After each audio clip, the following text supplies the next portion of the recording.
Well, there has been increased demand in mental health resources during the pandemic, and access has been stretched thin. CBS Austin's Lindsay Regis spoke to a local therapist who was finding new ways to meet the needs of patients. Some of my clients have had anxiety about returning to normal. Therapists and counselors have been heavily relied on as the pandemic has led to anxiety and depression for many. Everybody knows the pandemic, in terms of the virus, but it's also been a mental health pandemic.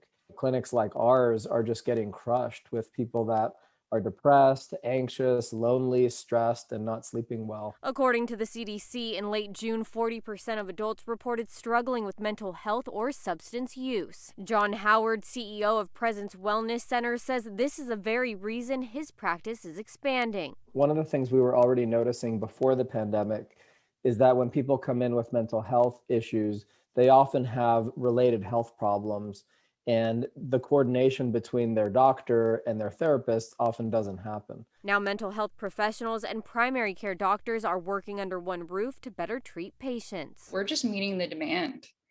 We're trying to rise to the demand that's out there.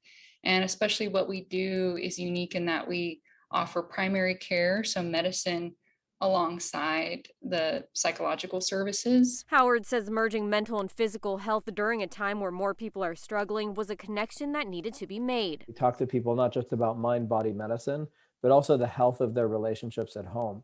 And during the pandemic, that's been a huge factor that people have really needed a lot of support with. Lindsay Regis, CBS Austin News.